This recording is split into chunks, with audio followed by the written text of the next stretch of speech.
It has been a devastating year in the Cape Flats here in Cape Town. Almost weekend after weekend, we are reporting on mass murders where more than 3 people have been killed, and often unintended consequences of people in that room. So one person is being targeted, there are other people in that room, and they all get killed because there was one target. We are seeing a lot of deaths as a result of shooting.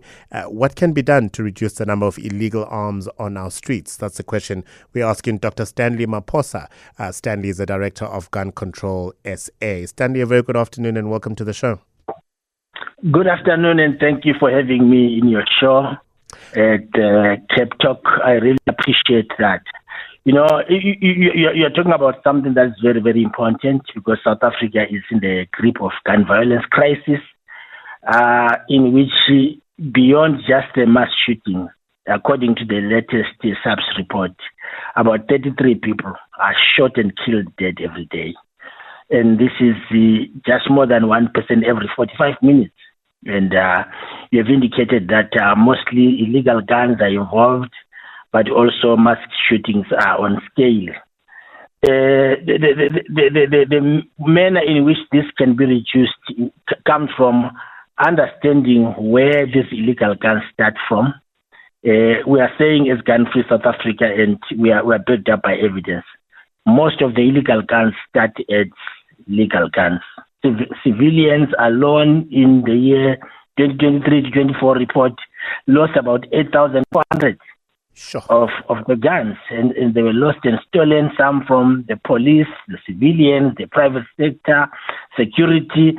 The SAPS alone, as a national police, lost 741 guns, which means 2 guns are lost or disappear every day. And these are the guns that are used in all the shootings, the gang violence, the killings. What really is tragic here is that the legal failures become public tragedy. And therefore, we need to start to reduce that by strengthening the gun laws, disarming the abusers, auditing and tracing where these guns are coming from, and conducting ballistic samples to know who used the guns where and then trace it to the person that used it. I sadly know a few people who've either recently have gone to get a gun license or have been in owners of guns for a while. And I have a very good idea of what legally is required of them to make sure that that gun is safe and secure. Is it a case that we're just reckless with guns, the ones who own them, which is why so many are being stolen?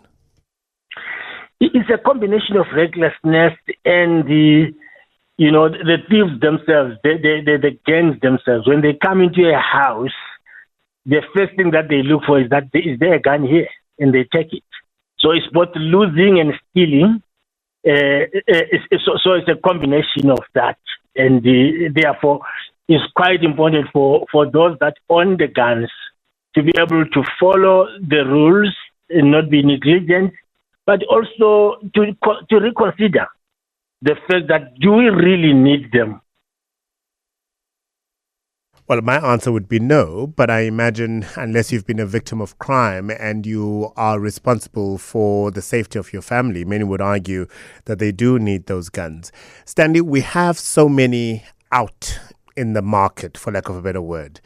How do we get them in? How do we collect them? How do we remove them from communities in the Cape Flats, for example, where they're being used to kill indiscriminately sometimes? The first thing really is to make sure that the law that is present is enforced.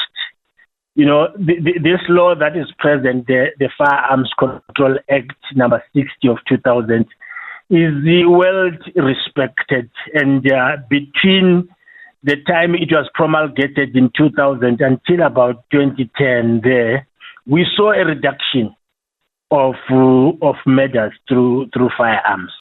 And the time it was relaxed and people did not enforce it, the numbers increased to the state we are in. So the first thing is that, one, enforce the law, but secondly, bring in a new law, which we have been waiting for since 2021 when that The submissions were made, and the bill was to be amended, and we do not know what the situation is like right now. But we move on to say the other thing is to really start to disarm the abusers and make sure that those with domestic violence charges or with protection orders cannot access the gun. And as we have indicated, the audit and the traces must be done. All guns held by the state and security firms should be traced, and checked. And all these things will be able to technically change and save lives of the people that are being killed on a day-to-day basis. This new law that is still making its way through Parliament, I presume, what will it be introducing that will help in the fight against illegal arms? This is an opportunity for all South Africans to engage with the law. The bill that is coming, we suppose it's going to come this year. Obviously, the new law must tighten the controls. And the controls here are who can own a gun, the question that we answered earlier, and how many guns can they own, and also how much ammunition should they possess.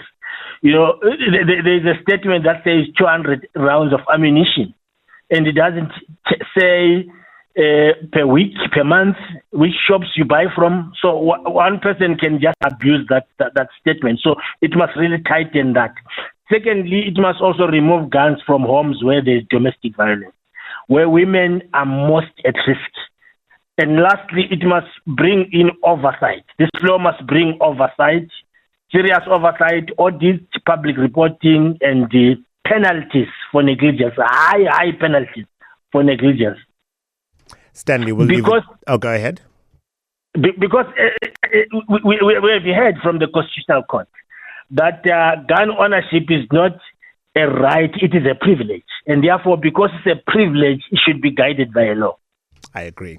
Stanley, thank you very much indeed for your time this afternoon. Dr. Stanley Maphosa, the Director of Gun Control South Africa, reflecting on measures, many of them legal, that we can put in place to reduce the number of illegal arms on the streets.